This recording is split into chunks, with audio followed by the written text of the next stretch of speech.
kita masih bisa dipertemukan walaupun dengan cuaca yang lumayan gerimis, yang lumayan dingin, tapi itu tidak mematahkan semangat kita untuk terus belajar, berdiskusi dalam kegiatan majelis kesaksian ini.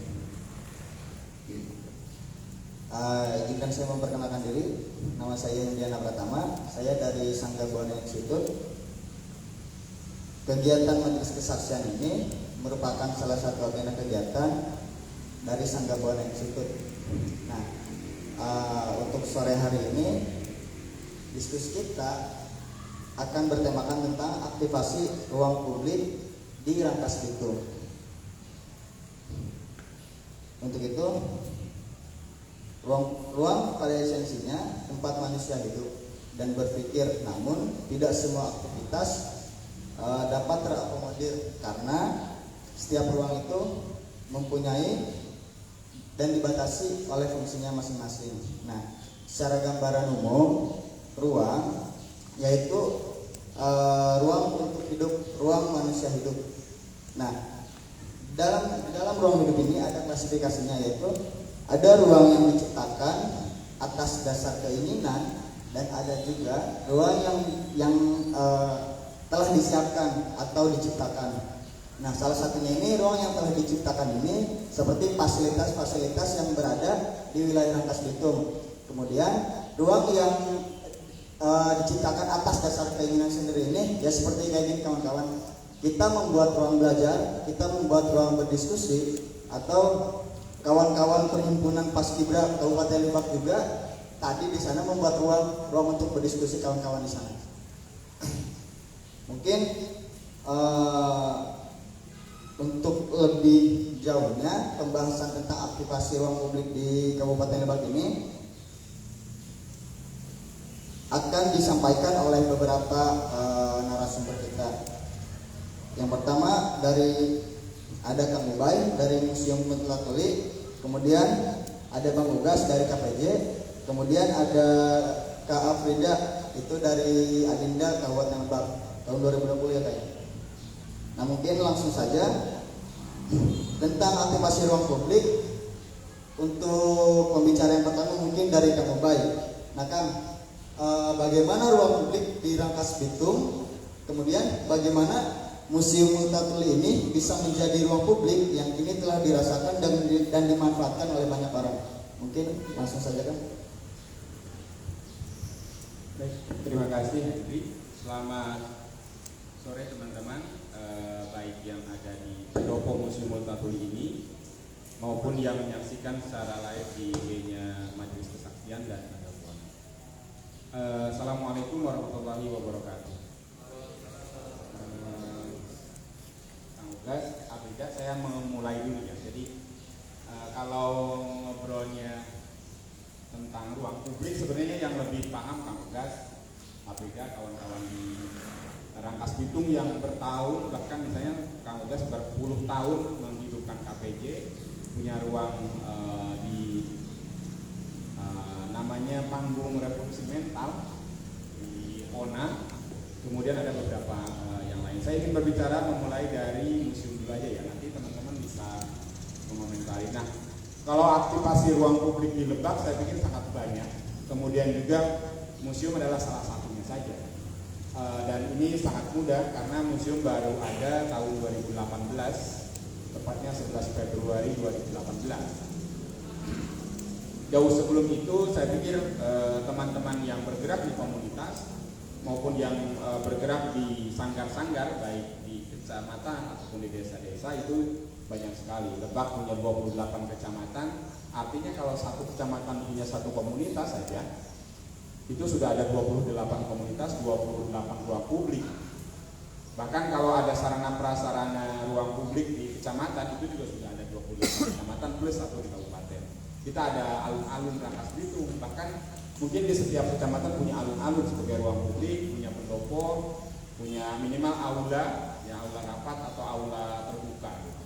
Nah, untuk fokus di museum kami memang sejak 2018 ketika kehadirannya mulai atau ketika museum mulai dibuka, kami mendorong untuk beragam kegiatan yang sifatnya publik di museum, yang bisa dimanfaatkan, dinikmati, digelar bersama. Kami ada pendopo museum yang saat ini teman-teman sedang berada di dalamnya. Kemudian ada patung interaktif Multatuli Saida dan Adinda, dan ada wilayah di sekitar museum. Nah, mengapa misalnya menjadi penting ruang publik ini, apalagi untuk teman-teman yang sangat muda? Saya pikir karena kalau melihat konteksnya, Indonesia akan mendapatkan bonus demografi yang sering digembar-gemborkan sebagai Indonesia Emas 2045. Dan pada tahun 2045 ini kita akan berulang tahun yang ke-100. 100 tahun Indonesia merdeka. Nah, ada apa nanti di 2045? Kalau kita menghitungnya sekarang saja, misalnya usia saya tentu udah 60 tahun. Mungkin teman-teman inilah yang ada di hadapan saya, teman-teman yang ada di nonton di menyaksikan di Instagram inilah yang akan menjadi pelaku ataupun bisa jadi menjadi bagian dari pengambil kebijakan di 2045 untuk seperti apa Rangkas Bitung 2045, seperti apa Lebak 2045. Nah, bonus-bonus usia, artinya bonus demografi itu kan usia produktif jauh lebih banyak daripada usia bukan berarti Ubas tidak produktif ya kan, artinya secara usia kita udah lewat di usia itu. Nah, maksud saya dengan adanya ruang-ruang seperti ini, baik untuk diskusi, olahraga, kesenian, kebudayaan, itu akan meningkatkan ruh sebuah kota.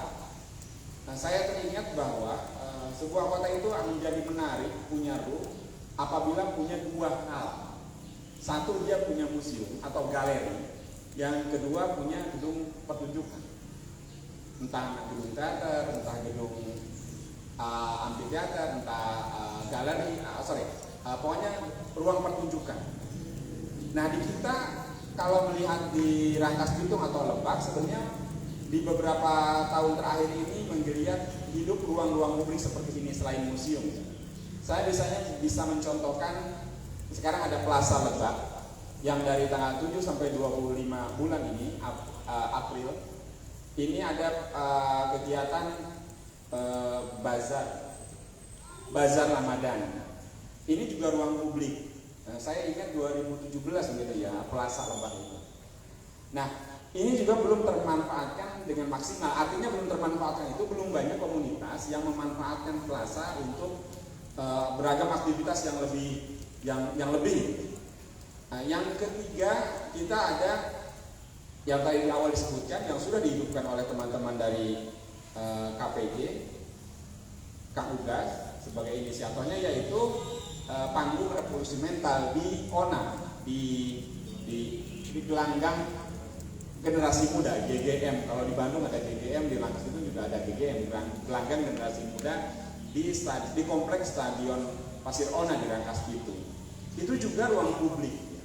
Kemudian yang sedang diangkat akan dihidupkan juga itu Gedung Juang 45 di Jalan Multatuli, sedang direnovasi untuk dimanfaatkan sebagai ruang publik yang bisa diaktifasi oleh kawan-kawan muda yang ada di Rangkas Bitung dan di Lebak. Belum lagi tadi yang seperti saya sampaikan, misalnya di kecamatan, di 28 kecamatan. Yang saya ingat di Malimpi misalnya ada pendoponya. Kemudian di Gunung Kencana juga ada pendopo. Kemudian di Lewi Damar. Kemudian di mana lagi? Di kecamatan-kecamatan yang punya pendopo seperti ini. Itu bisa dimanfaatkan, artinya diaktifkan kembali bagi yang belum aktif. Kemudian atau membuat kegiatan yang bisa terus berkelanjutan di ruang tersebut. Itu kan ada dua syarat sebenarnya untuk mengaktifasi ruang publik itu.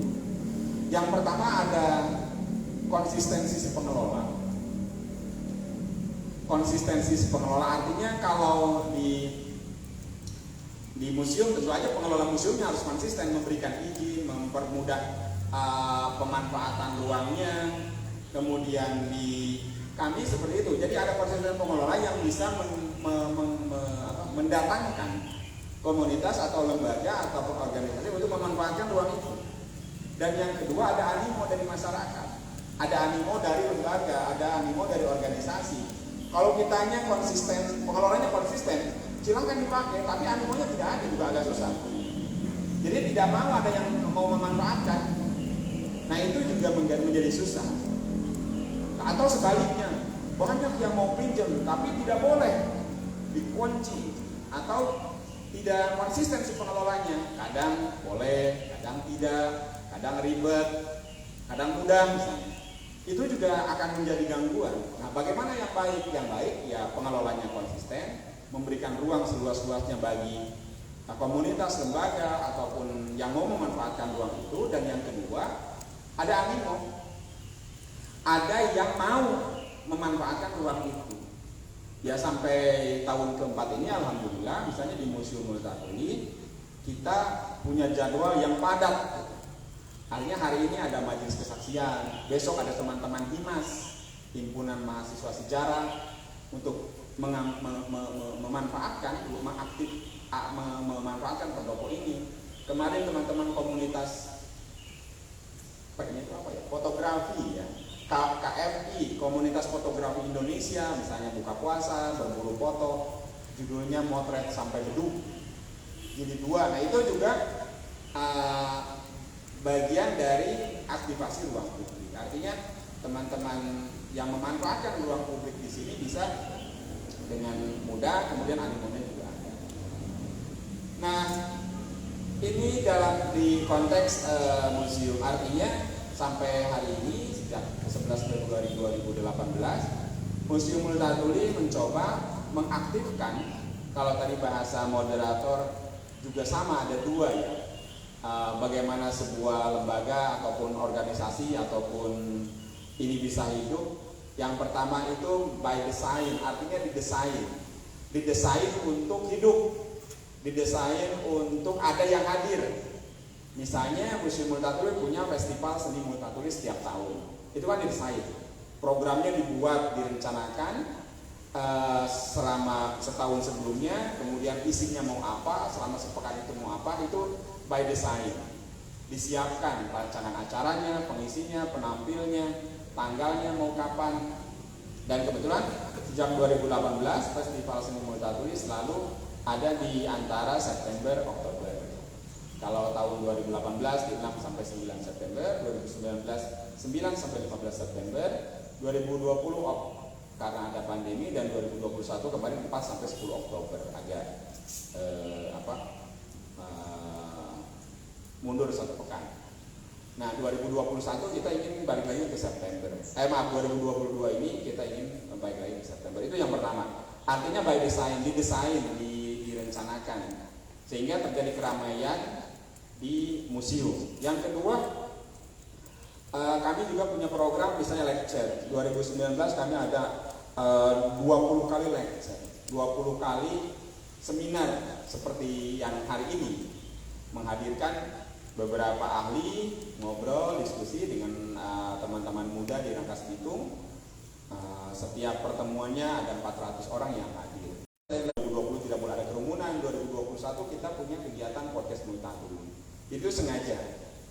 Kemudian di 2022 ini sekalian saja saya menyampaikan program untuk di museum 2022 ini, kita ada program GBK, Gaul Bareng Komunitas. Ini sebenarnya mengadopsi MMBK yang sudah Kang Ugas laksanakan, teman-teman Dinas Kebudayaan dan Pariwisata.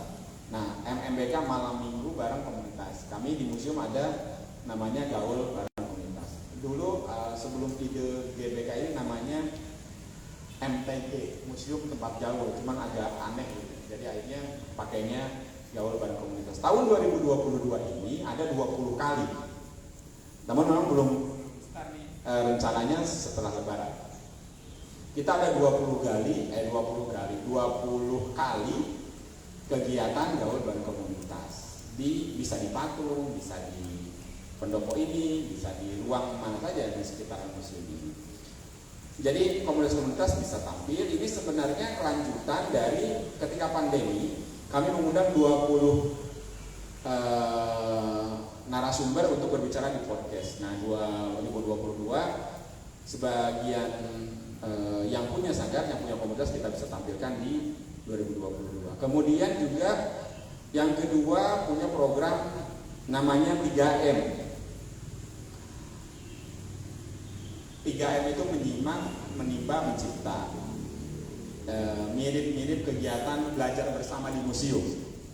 Jadi datang, dengarkan, kemudian ayo berkarya. Ini ada 20 kali dengan 4 tema. Jadi satu tema 5 kali, 5 pertemuan. Satu tema itu diisi oleh 30 orang. Jadi ada 30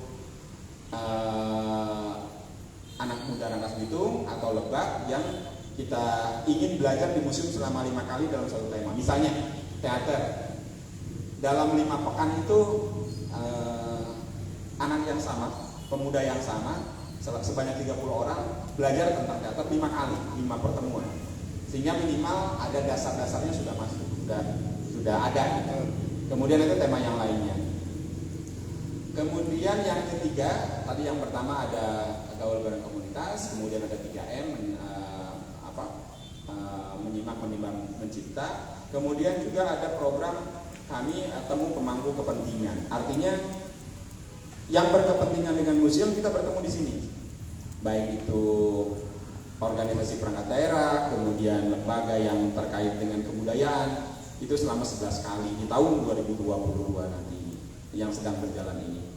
Ini tiga program ini bagian dari program publik selain daripada ada cetak buku.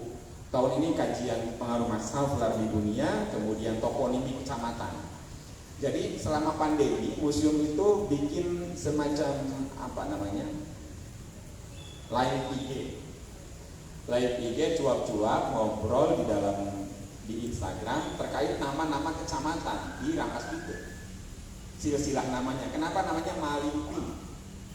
Dijelaskan oleh edukator kami. Karena pengunjung tidak ada data, kan tidak boleh berkunjung. Selain ada virtual museum, kami punya live IG ngebahas nama kecamatan. Kenapa nama kecamatannya Muncan? Silsilahnya seperti apa sih sejarahnya? Mengapa nama kecamatannya Curug Bitung? Dijelaskan oleh edukator kami di Nandar di Instagram. Nah, itu sudah selesai tahun 2021 kemarin. Nah, 2022 ini kami ingin mempublikasikannya dalam bentuk cetakan, dalam bentuk buku yang bisa dikonsumsi oleh masyarakat, sehingga bisa menjadi pengetahuan tambahan atas sebuah wilayah. Jadi makin kecintaan kita terhadap wilayahnya itu menjadi lebih mendalam. Secinta apa sih kita kepada Lebak?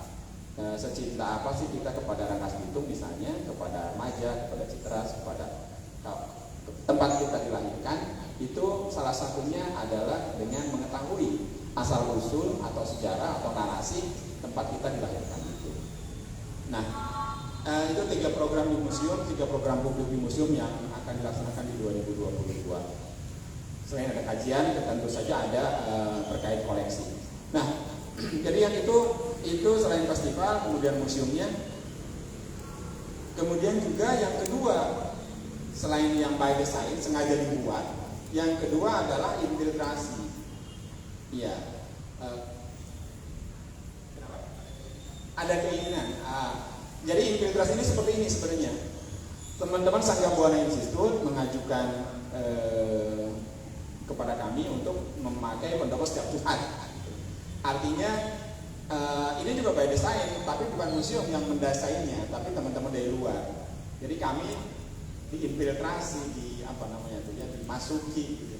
Dan itu wajar, itu boleh. Justru itu bisa menjadi bagian dari contoh kolaborasi yang saling menguntungkan. Artinya museum menjadi hidup, aktif, ruang publiknya ada kegiatan.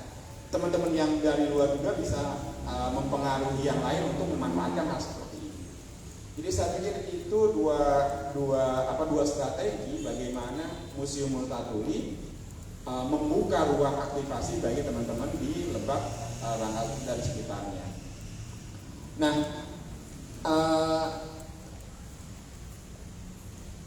kecintaan kita terhadap sebuah kota itu tadi seperti yang saya sampaikan bisa dilihat dari seberapa dekat kita dengan kota. Saya sekarang ingin bercerita sedikit tentang contoh-contoh atau praktek baik yang dilakukan oleh beberapa kawan di luar Rangkas Bitung. Di Bandung 2 bulan ini atau mungkin 1 tahun ini pelukis Tisna Sanjaya menghidupkan kembali bioskop Dian. Jadi ada bioskop di kota Bandung yang terbengkalai bertahun-tahun. Mirip bioskop apa di Mandala itu ada bioskop Mandala Theater. Itu terbengkalai. Hanya memang kalau bioskop Mandala mungkin bagian depannya ketika saya lihat sudah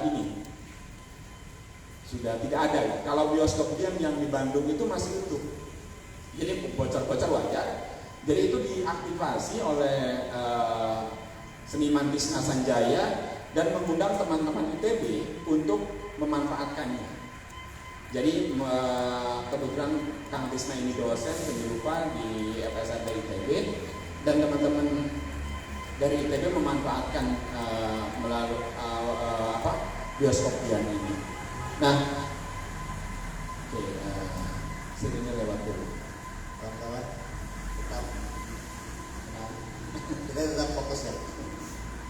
Nah, oke, yang contoh lain misalnya di Semarang ada Histeria. Histeria ini lembaga dipandu oleh Adin yang juga memanfaatkan kampung di Semarang untuk menjadi ruang publik. Jadi gang-gang di daerah Semarang kemudian diisi oleh diskusi, mutar film, kemudian juga kegiatan kesenian, kegiatan kebudayaan, diskusi sejarah itu oleh kelompok Histeria. Kemudian di Metro Lampung ada satu daerah juga oleh seorang kawan lama yang menghidupkan kampungnya menjadi ruang publik sangat menarik. Kegiatannya mirip-mirip dengan kegiatan, bukan mirip-mirip, artinya ya ini wajar, setiap daerah juga ada. Ada pasar, pernah dengar misalnya di Jawa ada pasar papringan. Jadi itu dulu sebelumnya kebun bambu, kemudian disulap menjadi pasar tradisional. Orang yang dari Jakarta, dari mana-mana datang ke pasar papringan itu bisa antri berjam-jam. Datang ke sana hanya untuk menikmati panganan tradisional, alam dan sebagainya. Tapi yang menarik adalah itu adanya di kebun bambu, di kebun awi, di kebun bambu. Dan orang yang mau datang itu harus beli koin, tukar koin. Jadi belinya pakai koin bambu, uangnya tukar dulu. Jadi artinya dia harus menghabiskan koin itu. Misalnya Adi datang ke sana, tukar koin 100.000, koinnya masih banyak, artinya harus. Nah itu hanya dari jam 6 sampai jam 10. Setiap bulan itu ada. Kemudian misalnya di Jakarta tentu saja banyak sekali. Di Jakarta ada Good School, teman-teman ruang rupa yang mengaktifasi gedung Sarinah di Jakarta. Itu juga ada di Bandung, misalnya ada Bulog, gedung bekas Bulog yang juga jadi pusat kesenian. Mirip-mirip ini di Lebak itu tadi Plaza Lebak yang ruang pamernya itu kan gudang. Nah, banyak gudang-gudang yang terbengkalai yang itu bisa diaktifkan. Nah, tapi kita fokus ke yang sudah ada. Kalau begini besar pembuatan sarana prasarana. Kemudian selain tadi di Metro, kemudian di Jakarta ada teman-teman Gus Dur, ada di Boja, di Kendal ada Pondok Ngaus Guyub. Kalau ini lebih ke literasi yang juga memanfaatkan ruang-ruang publik untuk kegiatannya. Misalnya dia punya kebun teh dari tahun 2008 sampai sekarang itu ada kegiatan kemah sastra di Kendal. Artinya tidak melulu di dalam ruangan, kegiatan kemahnya di kebun teh.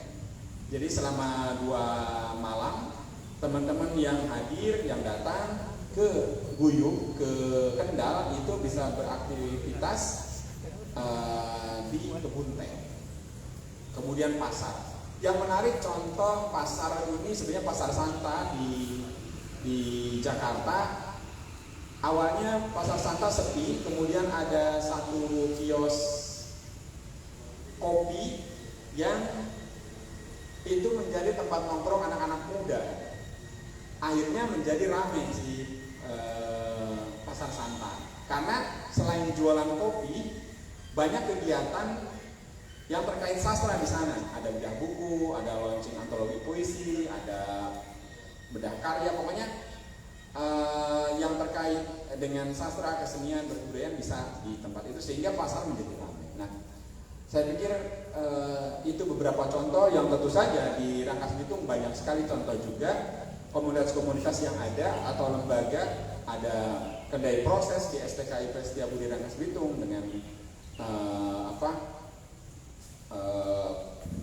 DC Aryadi dan kawan-kawan. Ada Kang Ugas dengan KPJ yang berpuluh tahun. Sekarang ulang tahun berapa tahun 2020 ini? Ulang tahun yang ke-26.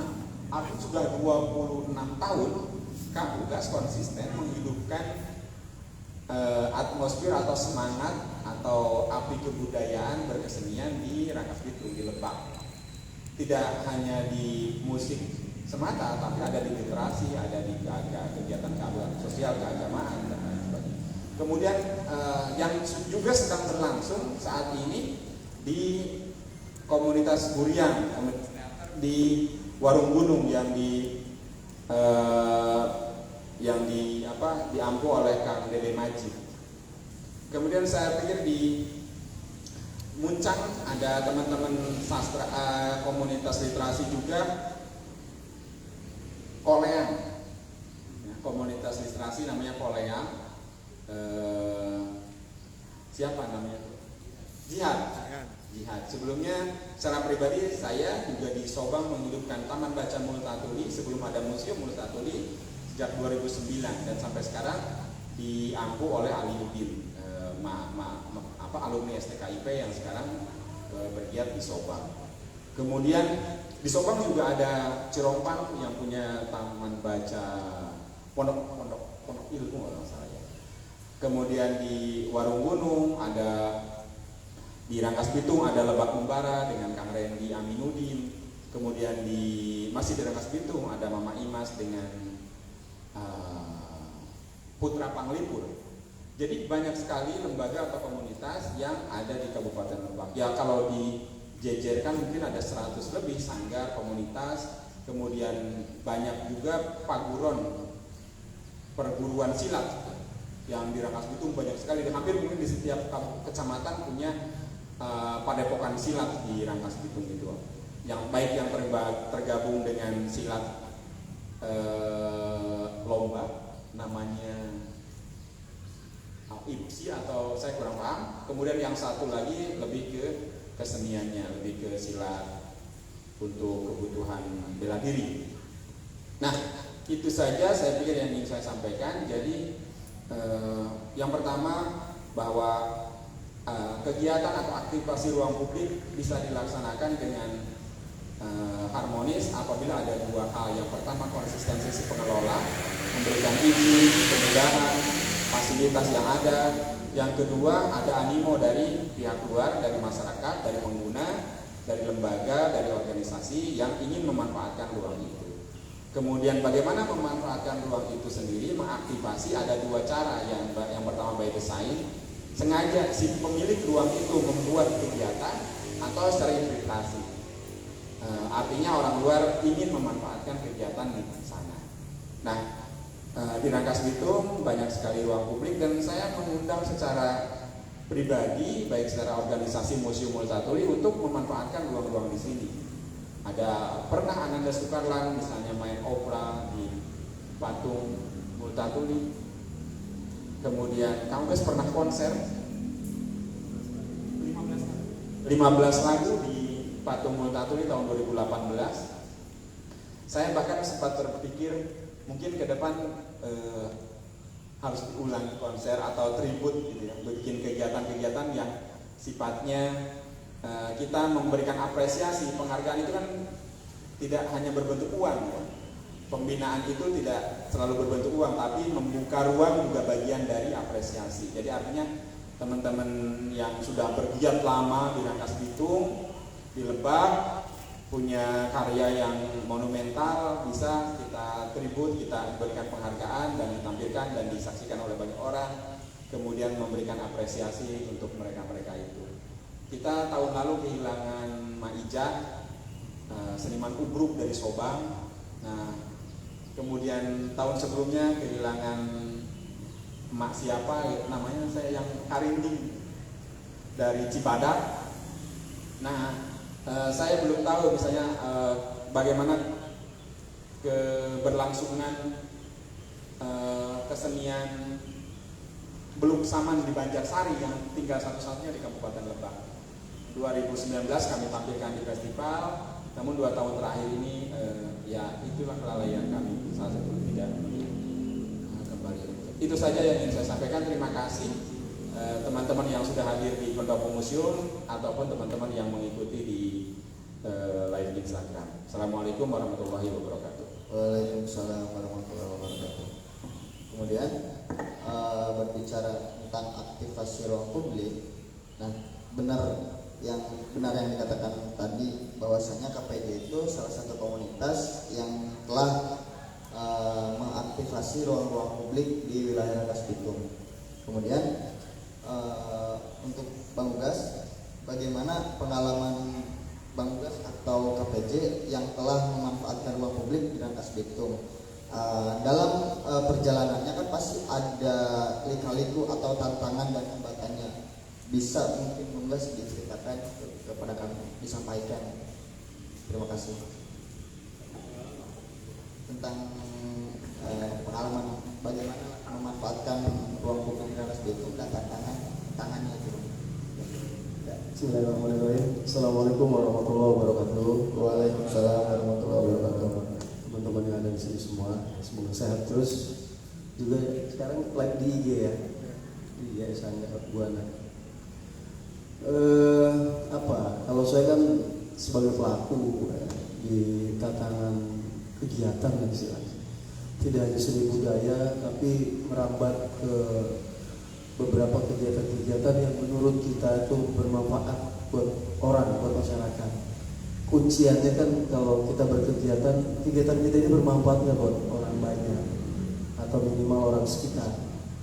Itu sih yang selalu kita tanamkan kepada teman-teman, kepada mereka dan kepada keluarga besar kita. Bermanfaat tidakkah kita kegiatan ini atau kegiatan yang direncanakan atau kegiatan yang sudah kita lakukan. Dulu kita pernah punya Sapu Lidi ya, lembaga kreasi seni dan budaya Sapu Lidi tahun 90-an. Di sini kita dideklarasikan tahun segitu ya, apa tuh namanya lupa saya, bersama beberapa komunitas termasuk KPJ Rangkas Bitung di tempat ini di Museum Mutatuli ya, yang dulu bukan Museum Mutatuli namanya. Lahirlah satu bentuk komunitas yang disokong oleh beberapa komunitas-komunitas kecil seperti KPJ, LKSD Sapu Lidi dan komunitas-komunitas yang lainnya. Kita berkegiatan di situ, berteater, seni rupa, musik dan lain-lain. Di tengah jalan penyokong lembaga itu yang lupa saya namanya, itu bubar di tengah jalan. Tinggal KPJ sendirian. KPJ dengan basicnya jalanan, basicnya keberaniannya hanya mental,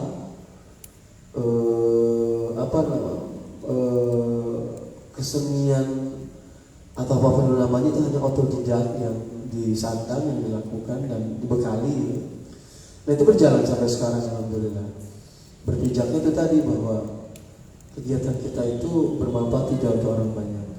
Sampai ada taman bacaan kita buat, juga ada komunitas handicraft. Jadi banyak kira-kira teman-teman ini yang mewarnai dari KPJ kehidupan di Lebak khususnya atau juga di Bali ya, atau di beberapa daerah ya. Contoh kita seperti Bang Nese dan yang disebutkan itu juga dari KPJ ya, yang Budi Lengket, ada Bang Capcay, Wan Randy, Kang Aing, belum banyak lah yang notabene semua dari keluarga kita menyebar. Ada Om Deddy WKS menyebar mempunyai sanggar atau rumah sendiri ketika sudah berada di KPJ.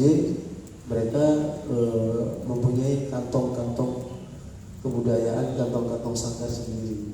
Nah, nggak apa-apa, karena KPJ itu adalah rumah madrasah kehidupan, tempatnya orang-orang belajar berkehidupan di sana. Nah, terkait dengan ruang publik,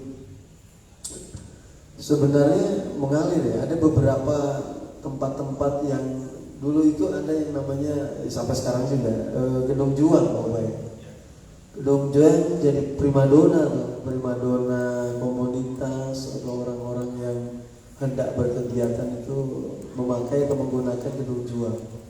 Nah itu tahun 90-an, 80-an mungkin ya, itu jadi primadona. Karena waktu itu nggak ada tempat untuk berapresiasi teman-teman. Itu nggak hanya seni budaya, tapi ruang-ruang diskusi, pabrik gitu. Sebelum tempat ini jadi tempat yang juga sangat diminati oleh para komunitas untuk hadir di museum ini. Tapi dulu juga ada beberapa. Tapi yang lebih primadona lagi itu tadi museum Gedung Juang. Nah sama KPJ, komunitas-komunitas yang lain juga menggunakan itu. Nah jadi saya pikir bagaimana ruang-ruang publik ini menjadi tempat bermanfaat untuk kita gunakan, untuk komunitas atau siapapun orang-orang kreatif gunakan, menjadi tempat yang bisa diselenggarakan atau berkegiatan di situ dan bermanfaat buat orang banyak. Terus kita juga langsung diminta waktu itu sama Ibu Bupati untuk menyebar keramaian dari alun-alun ini. Waktu itu kan sangat tidak elok alun-alun yang menjadi kacamata Lebak, yang menjadi mukanya Rangkas Bitung, Kabupaten Lebak itu kumuh. Nah akhirnya saya diamanahi oleh Ibu Bupati waktu itu untuk mengelola Gelanggang Generasi Muda. Nah menjadi penyebaran keramaian. Jadi tidak hanya terfokus di sini. Waktu itu kita kasih ke Ibu ya, Bu, kalau kita ingin menyebarkan keramaian, membuat satu bentuk kegiatan di satu tempat itu harus strategi, harus menggunakan strategi. Ya, strategi kita itu gampang. Harus ada kegiatan rutin walau kecil, tapi rutin setiap minggu sekali, konsisten terus-menerus dilakukan. Nah akhirnya Ibu menginginkan kepada kita konsep lah kecamatan. Akhirnya kita konsep lah di sana itu Gelanggang Generasi Muda itu MMBK waktu itu, malam mingguan bareng komunitas. Itu sudah 7 sampai 8 tahun, walaupun dihajar sama pandemi. Nah akhirnya alhamdulillah berjalan tanpa anggaran waktu itu Pak, tanpa anggaran, dapat sound kecil punya kita keluar gitu. Nah di tengah perjalanan ya alhamdulillah tempat itu. Nah kenapa kita menggunakan di belakang, tidak di depan? Karena itu kan kita bersinggungan keras dengan IO, dengan orang-orang yang notabene menjual produk dan yang lain-lain, sponsor lah. Kenapa Bang Ugas pengen di belakang bukan di depan? Yang notabene kalau di depan itu kan buat sponsor itu menarik, keramaian ini gampang terbentuk, dekat jalan dan yang lain-lain. Nah saya bilang ini kita pembinaan bentuknya. Kalau kita punya pengalaman ketika kita di sekret kita ada MMBK juga, malam mingguan apresiasi, panggung apresiasi di Saung KPJ di Pasir Jati, Jalan Bypass itu, kita banyak terganggu oleh hilir mudik kendaraan. Ketika kita berpuisi, lewat tronton itu, ketika kita main musik, ada banyak yang lewat. Nah, jadi kendaraan-kendaraan yang lewat yang mengganggu. Nah itu pengalaman kita. Akhirnya kita di belakang. Dan saya pikir nyaman di belakang itu. Akhirnya kita berjalan beberapa tahun, ada kejadian lucu di ruangan pabrik itu. Satu sore ada orang Kementerian PUPR bersepeda. Nah dia sengaja singgah di tempat itu. Dan sore itu ada teman-teman berkegiatan yang full di situ. Ada taman bacaan, ada stand-stand handicraft, ada panggung. Waktu itu kan MMBK dibukanya sore sampai malam. Nah akhirnya si orang kementerian itu memindahkan itu menginisiasi ke Ibu Bupati, saya ditelepon juga sama Pak Asda, sekarang sekda itu Pak Budi, bahwa ada tadi panggung revolusi mental di situ dari Kementerian PUPR. Nah akhirnya terjadi juga tuh, akhirnya dibangun juga panggung itu untuk digunakan MMBK dan komunitas dan kreatif di tempat itu digunakan generasi muda ONA gitu. Dan alhamdulillah sampai sekarang. Nah itu harganya 500 juta panggung ini, ada kamar, tapi bukan kita yang ngebangun, ada kontraktor lain yang ngebangun. Alhamdulillah jadi terbentuk. Nah, waktu itu kita punya panggung hanya 2x2 gitu, sound system hanya 2 kepel, gitu. Tapi berjalan sampai bertahun-tahun mengakomodir, memfasilitasi para komunitas. Jadi banyak di situ menggunakan ruang publik yang ada di GGM itu, MMBK, komunitas jadi dari lintas ini ya, ada otomotif, ada komunitas santri, komunitas literasi, musik, banyak. Jadi merasa bahwa alhamdulillah tempat itu bisa dinikmati dan bisa digunakan, dan insya Allah juga ada sisi baiknya buat mereka. Nah jadi kira-kira itu. Jadi bagaimana kita mengelola ruang publik itu dengan tadi itu, bahwa kegiatan yang di ruang publik itu harus bermanfaat bagi orang banyak. Itu saya pikir. Dan sekarang juga kita lagi selain di ONA, di Plaza Lebak. Plaza Lebak juga jadi buat kita, karena kita terpanggil untuk menghidupkan ruang-ruang publik itu menjadi ramai dan banyak diminati. Terutama sekarang di Plaza Lebak.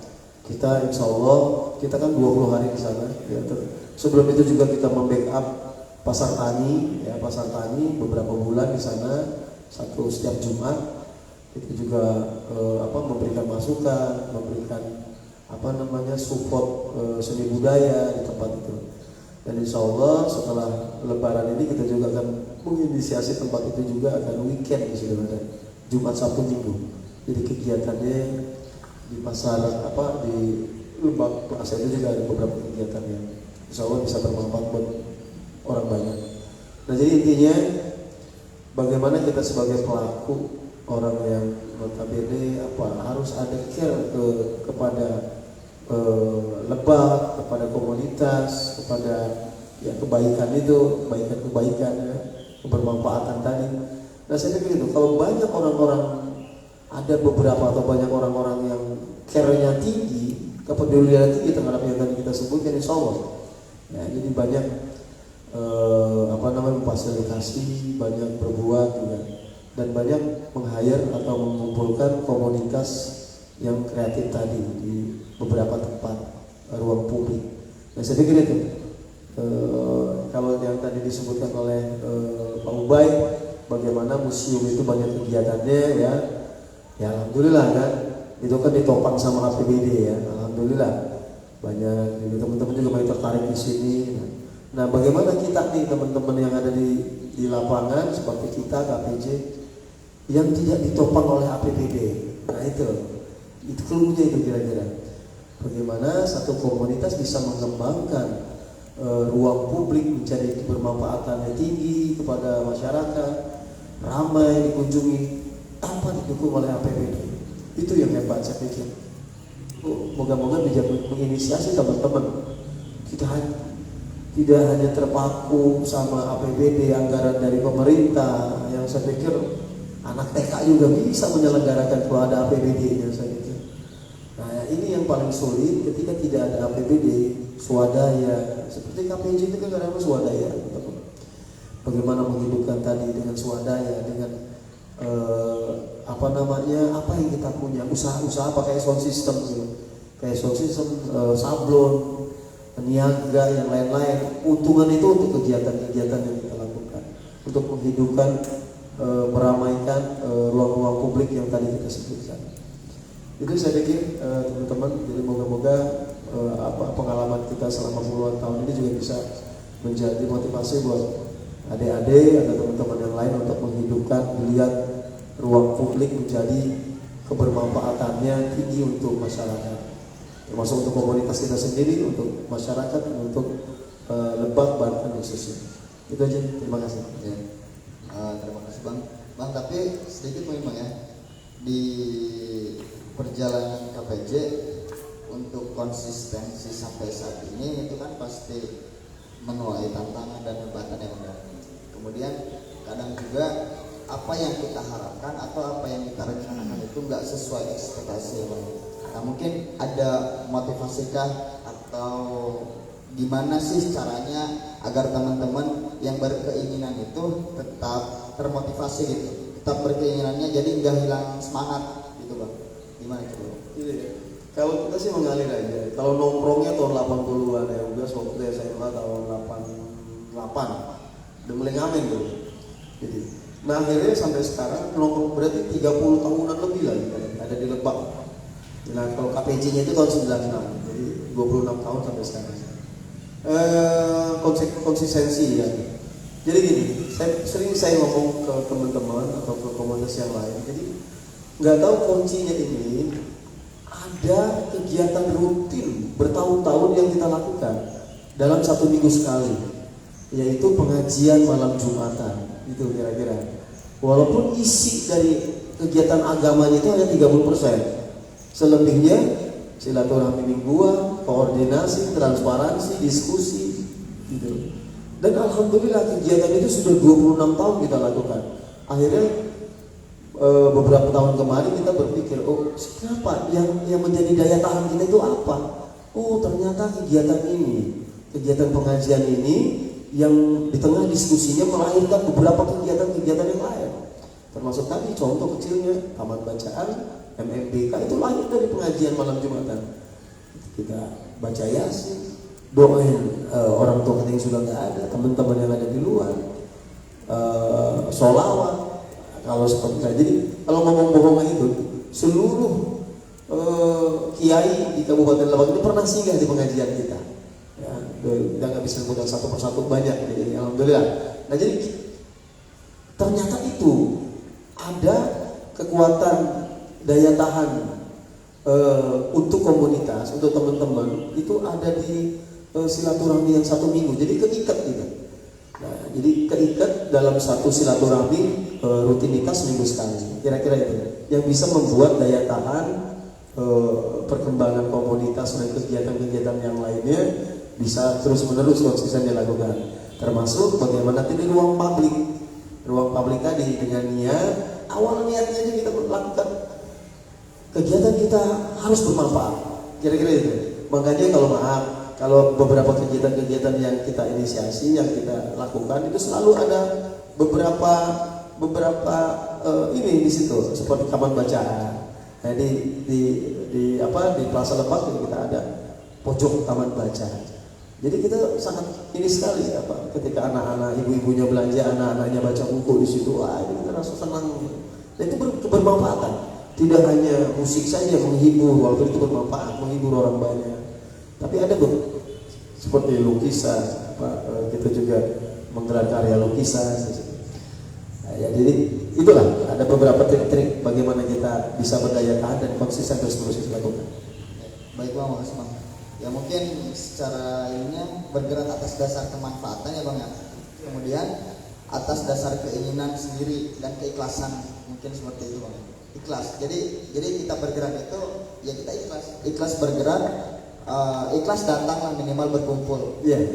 Apalagi semua dari kita usia 40 tahunan atau yang udah berumah tangga, paling berkegiatan itu kan rujukan ini ada uangnya enggak kan gitu. Ada uangnya enggak?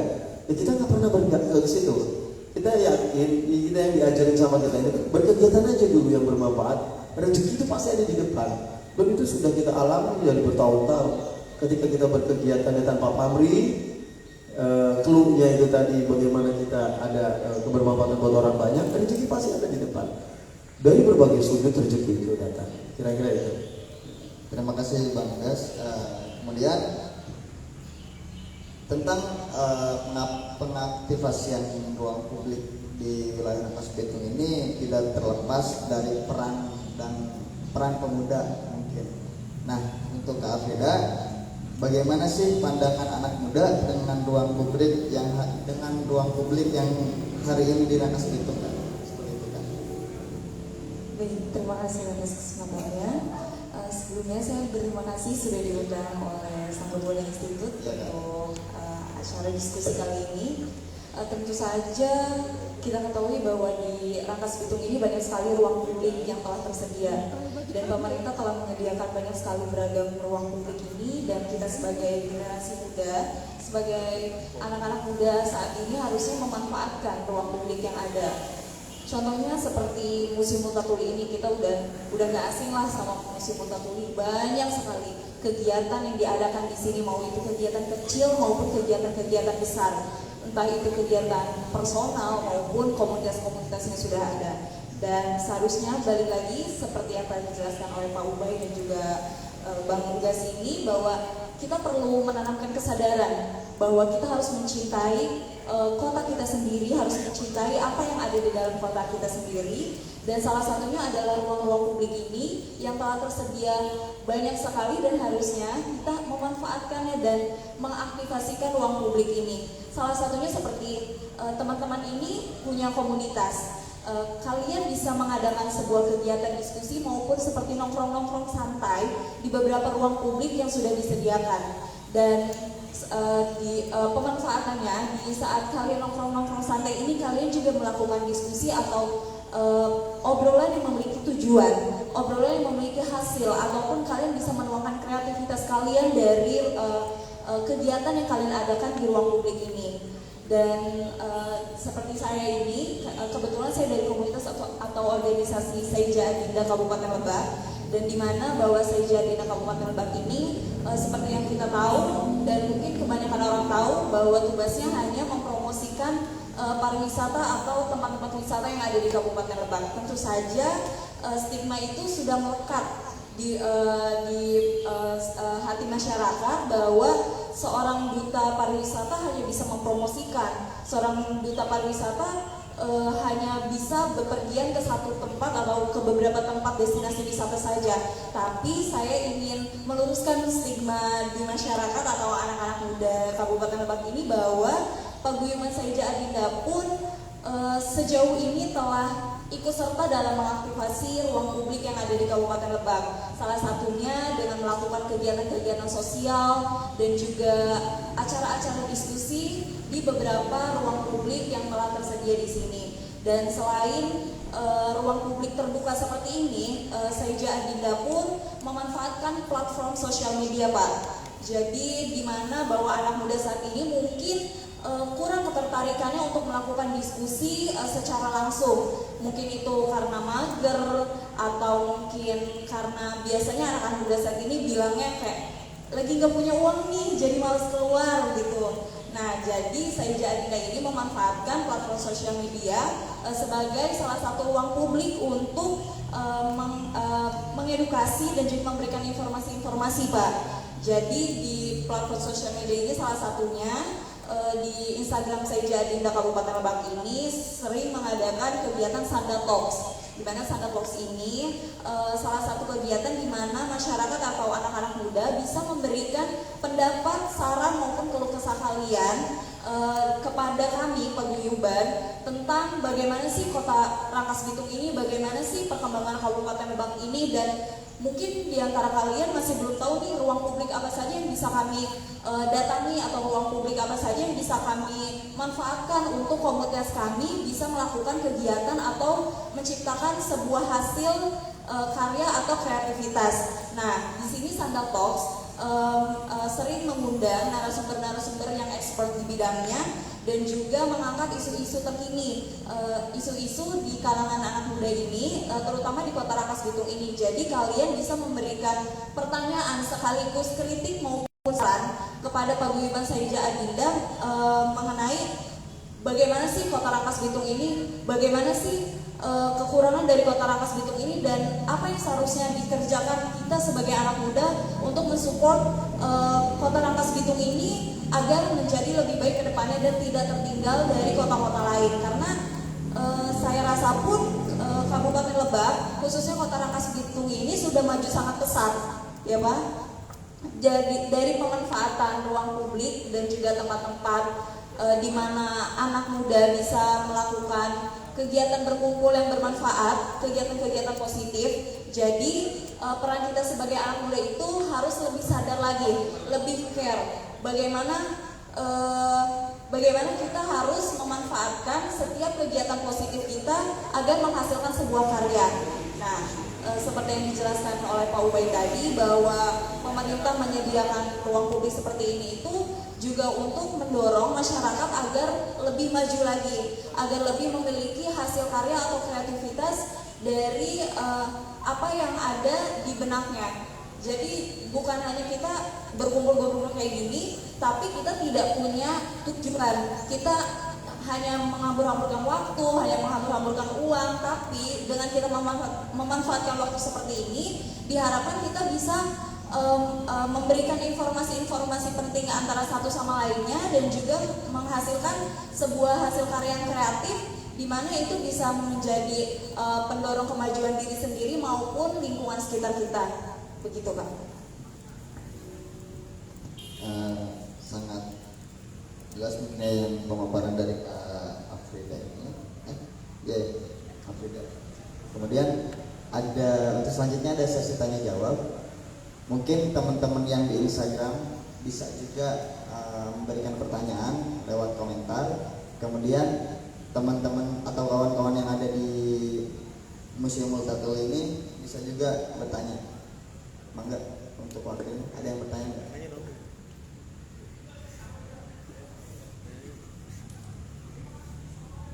Dari paling ini Kak, ada pertanyaan nih dari netizen.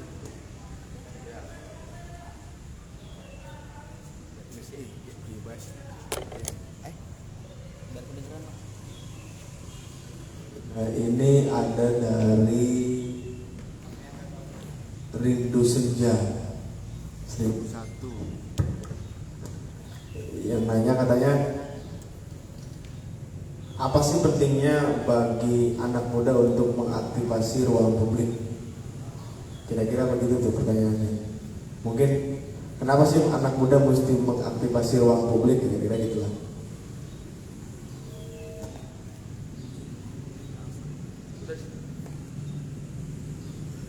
Sudah cukup. mungkin sesuai dengan pembahasan tadi, mungkin ini bisa dijawab oleh Afrida ya Pak. Baik, terima kasih atas pertanyaannya. Tentu kita sebagai generasi muda itu sangat penting dalam mengaktifasikan sebuah ruang publik, karena peran anak muda itu jauh lebih besar, karena euforia dari kalangan muda pasti lebih semangat, itu lebih menggebu-gebu, dan juga bagaimana penyampaian informasi di kalangan anak muda itu jauh lebih cepat karena pemanfaatan sosial media tadi itu sendiri, di mana hampir semua kalangan muda itu mempunyai sosial media masing-masing, dan dengan penyebaran informasi melalui sosial media kita dapat berkontribusi dalam mengaktifkan atau mengaktifasi ruang publik itu sendiri. Terima kasih.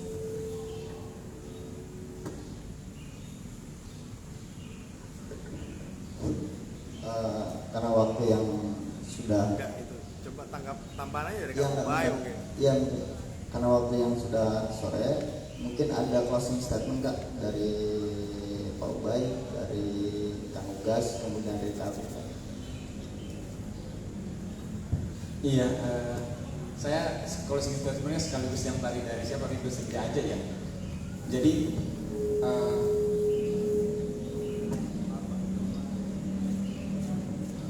saya pikir dengan mengaktifasi ruang publik kita akan bertemu banyak orang. Ketika bertemu banyak orang, kita akan menemukan banyak kepala. Dan dengan banyak kepala, banyak ide yang keluar. Jadi terkadang kita lebih percaya pada ide kita, padahal itu idenya hanya dari satu kepala. Jadi dengan mengaktifasi ruang publik, banyak ide yang akan kita dapatkan, banyak kepala yang akan memberikan idenya. Nah, dengan banyak kepala, banyak ide, otomatis kita menjadi orang-orang yang extrovert ya. Jadi bukan introvert yang tidak hanya mengurung diri di